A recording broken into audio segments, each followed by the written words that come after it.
Allez, jusqu'à 23h, on prolonge un peu le plaisir. Vous vous êtes régalés ce soir, évidemment, sur Europe 1, en direct et en intégralité, ce match de dingue. Enfin, en tout cas, un festival pour Manchester City qui a atomisé véritablement Leipzig 7-0, qualifié évidemment Manchester pour les quarts de finale. Haaland nous a impressionné. Anthony Tovelem, vous avez trouvé d'ailleurs une stat. On a parlé du 3e quintuplé dans l'histoire de la Ligue des Champions, mais il y a une autre stat qui fait très mal. Ouais, il en est à 39 buts, donc désormais Erling Haaland, toute compétition confondue, il devient le meilleur buteur de l'histoire de City sur une saison. Il fallait remonter à 1929. Tommy Johnson, que personne d'entre nous n'a connu, qui avait marqué 38 buts. Et on n'est que le 14 mars. Et on n'est que le 14 mars. Il reste 11 matchs de championnat, au moins 2 matchs de Champions League, peut-être potentiellement 3 matchs encore en Cup, donc il y a de quoi faire. Et il y a ce dernier but fantastique de Bruyne, Cédric Chasseur, qui nous a ébloui aussi par son talent ce soir. La réponse à Pep Guardiola, non, peut-être pas, mais non, en tout cas, il lui dit fais des choses simples. Là, il a fait une chose simple, il a contrôlé, il s'est mis sur son pied droit, il était à 20 mètres du but, il a enroulé, frappe limpide dans la lucarne. Le gardien est à 2 bons mètres du ballon, les défenseurs sont à 2 bons mètres de l'attaquant. Donc, ça, c'était la constante de la journée. Oui, ça, c'était le leitmotiv, j'ai l'impression, du côté de Leipzig. Mais c'est une victoire qui n'a pas de contestation. Et je crois que cette équipe de City, si elle joue sur sa force collective, peut aller très très loin dans cette compétition, mais il ne faut pas qu'il se perde dans les schémas individuels qui lui a pu lui coûter des points, notamment en Première Ligue cette saison. Alors est-ce que justement, c'était ma question, vous l'avez devancé, Cédric Chasseur, est-ce que cette équipe de City peut aller loin et devient finalement ce soir un peu encore un vrai favori pour la victoire, en tout cas pour aller en finale? Il faudra une équipe de Guardiola est toujours à prendre en compte, et surtout quand on a un chasseur de but comme. Mais est-ce qu'elle devient ce soir un vrai favori? Alors que jusque-là, elle n'avançait pas masquée. Personnellement, je la mettrais pas encore. Enfin, je lui accorderai pas encore ce statut de favori. Vous attendez de voir les quarts de finale? J'attends de voir les quarts de finale parce que là, l'opposition a quand même été d'une faiblesse abyssale. Et en plus, cette équipe de City a bénéficié de concours de circonstances, d'un arbitre pas très inspiré. Donc j'ai envie de voir ce qui va se passer. L'année dernière, ils avaient l'air très bien embarqués contre le Real et puis ils ont complètement perdu le fil du match et sont fait atomiser par ces merengues qui sont allés brandir la coupe aux grandes oreilles à la fin de saison.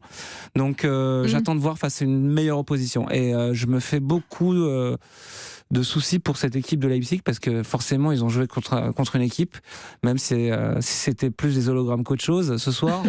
On n'était pas dans le métaverse, on était dans la vraie vie. Ouais, ils étaient perdus dans le métaverse, Leipzig. Et c'est une équipe en fin de cycle. Guardiola, qui avait été l'une des révélations du mondial, va quitter le club. Olmo pareil, Forsberg la même chose, Poulsen.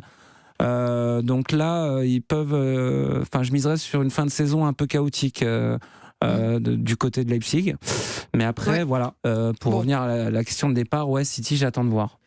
Et en tout cas, ce qu'on peut saluer, c'est aussi les célébrations de Erling Haaland. Il fait du ski, en fait. Je ne sais pas l'état de ses genoux ce soir. Vous avez vu ou pas? Chaque fois qu'il marque, ils étaient bien écorchés, ses genoux. Vous avez vu sur le banc, il avait les genoux complètement écorchés. Mais c'est un truc de dingue, parce qu'il fait au moins 3-4 mètres en glissant avec la vitesse ça nous impressionne. Le jardinier de City ne doit pas être très content. Voilà, par contre, il doit arracher quelques mottes de gazon au passage. On peut dire qu'il a mis des buts horribles, quand même, ou pas? Enfin, c'est des buts qui resteront pas dans la mémoire. C'est des buts de chasseurs, de renards, de Gerd Müller, mais il n'y a aucun but. Mais faut être là pour les mettre. Il n'y a aucun but que je veux revoir dans 5 ans. Non, mais certes, les buts en eux-mêmes sont pas beaux, mais la rapidité gestuelle pour être à chaque fois capable de mettre le ballon au fond, ça le mérite d'être souligné quand même. C'est vrai. Juste, si je peux me permettre, parce que j'ai un œil sur l'autre match entre Porto et l'Inter, on est à la 97e minute, il y a eu un carton rouge pour Porto, ils sont en train de s'énerver les joueurs de Porto, ils vont regretter amèrement cette fin de match parce qu'ils ont dans la 95e minute,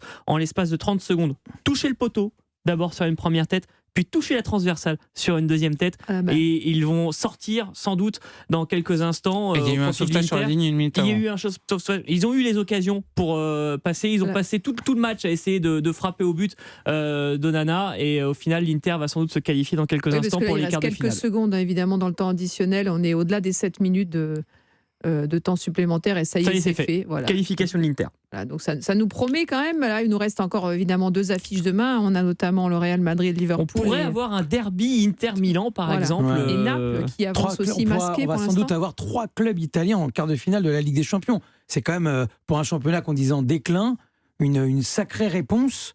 Alors qu'on pourrait avoir potentiellement, là, si on voit la logique des matchs allés, que 2 clubs anglais, Chelsea et ce soir City, donc c'est intéressant. Espagnol seulement avec le Real demain. Exactement. Et 0 club français. C'est ça que je retiens. Il y a Nice quand même. On est dans la C'était pour vendre un match de jeudi soir. Mais vous êtes contre les shérifs. Cette note de gaieté, d'optimisme. Mais toujours, faut rester. Et ça fait du bien, mais franchement, le PSG. C'est ce qui me permet d'aller jusqu'à Nice jeudi soir. Effectivement, ce sera évidemment grâce à Nice, évidemment. Une aventure à suivre sur Europe 1. En tout cas, on s'est régalé. On va remercier encore Lucas Courtin et Marc Libra qui nous ont régalé avec ce festival de buts. On ne s'était pas préparé en quelques mots à ce scénario quand même. On n'est jamais prêt. Comment on peut imaginer qu'un joueur mette un quintuplé ? On ne peut pas imaginer ça. Mais c'est quand même la première fois qu'en 8e de finale, on voit de telles disparités de niveau entre les équipes. Je compare volontiers ce qui s'est passé ce soir à ce qu'on a vu la semaine dernière entre le Benfica et Bruges. Là, c'est des gaps mais gigantesques qu'il y a dans le niveau des équipes, parce que on a entièrement raison ce soir de souligner l'arbitrage de l'arbitre qui favorise les plans de City.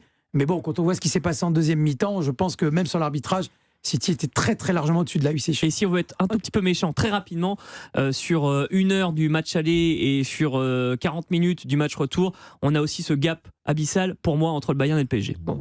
En tout cas, merci beaucoup à tous les 3 pour votre participation à Europe 1 Sport ce soir. C'était un bonheur de vous avoir.